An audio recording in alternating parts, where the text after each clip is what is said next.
Өнөөдрийн бидний амьдралыг автомашин техник технологиугаар төсөөлөхгүй байхын аргагүй.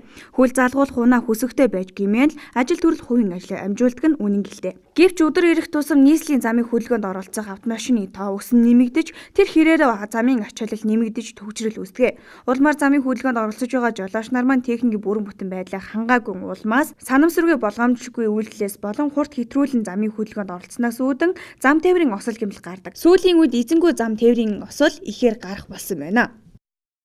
За Чингэлтэй дүүргийн зам засгийн тасаг дээр иргэд байгууллагаас ирж байгаа зам тээврийн осол хэргийн эзэнгүү ч гэх юм уу ослын газар шүтэлчээд хохирлоо барагдуулаг юм өрөвдөл өдөртөө нэгээс хоёр одоо бүртгэж байна. Энэ маань одоо ямар хариуцлага хүлээлгдэг вэ гэвэл ослын газар дээрээс хөдөлсөн тохиолдолд эрүүгийн хуулийн тусгай анги зааснаар 216 дугаар зүйл зааснаар эрүүгээр гүйсгэж шалгадаг. Заавал одоо шүүхээр орж ял авдаг ийм одоо бас эрүүгийн хариуцлага руу өргөд татж оруулдаг. Хохирлийн хэмжээ хамаарахгүйгээр яг үүн дээр одоо эрүүгээр гүйсдэг.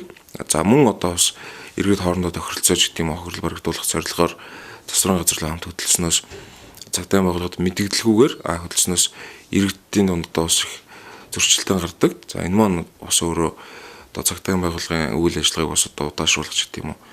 Одоо артаас нь ингэж хөөцөлддөг ийм одоо бас байна. Тэгэхээр иргэд яг одоо зам тээврийн осол хэрэгт холбогдсноор юуг анхаарах вэ гэвэл ер нь заавал одоо цагдаагийн байгууллагад мэдэгдэх ёстой. Замын цагдаагийн газрын 124 тоод утсан мэдэгдээд осол болсон газар барилыг тодорхой зааж өгч ослын газрыг хэмжилтийг хийх одоо зайлшгүй шаардлагатай байж байгаа.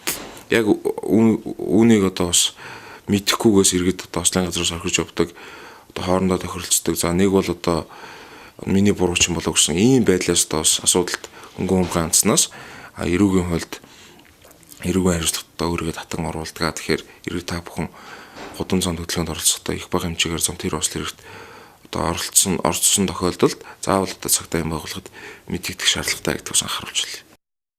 Улмаар замын хөдөлгөөнд оролцож байгаа жолооч нар маань зам тээврийн осол гаргачаад осол болсон газараа эзэнгүү орхиж явдаг. Хоёр жолооч харилцан тохиролцоод явчихдаг гих мэт үйлдэл гаргадаг байна. Уг ясандаа хууль журмын дагуу тухайн дүүргийнхээ замын цагдаагийн тасагт мэдэгдэх ёстой байдаг атал манайхан болсон хойно ослын газар орхиж явчихад эргээд хохироод барагдуулна хэмээн замын цагдаагийн газарт ханддаг байна. За өнгөрсөн одоо 3 сарын байдлаар Чингэлтэй дүүргийн хэмжээнд 121 одоо осол хэргийн одоо дуудлага ирсэн. Осол хэргийн одоо өргөдөл одоо шалгагдчихэ. За энэс одоо ослын газар дээрс хөдлөөд явцсан за мөн одоо ослын газар дээр тохироод миний буруу ч гэдэг юм ийм байдлаар тохироод одоо хөдөлгөөнд явчихад дараа нь эргээд уцаа авдггүй уцаа амтраадаг. За би одоо хөрлөж төлөхгүй ч гэдэг юм.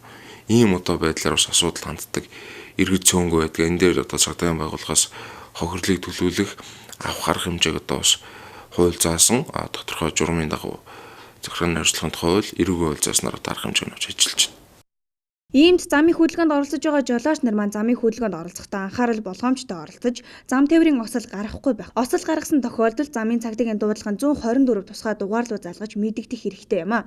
Ингэснээр та өөрийнхөө болон өрөөлийн ажлыг хөнгөвчлөж өгөх юм а. Нэг зүйлийг дахин сануулгад жолоочдоо зам тээврийн осол гэмтэл гаргачаад эзэнгүү орхиж явахгүй байх хэрэгтэй юм а. Энэ нь таны хохирлыг барагдуулахад тус төхөн болох юм гэдгийг санах хэрэгтэй юм. Жолоочдоо өөрийнхөө амийг өрөөлийн амьтаа өрүүл дээрээ залан явж байгаа гэдгээ бүү мартаарай.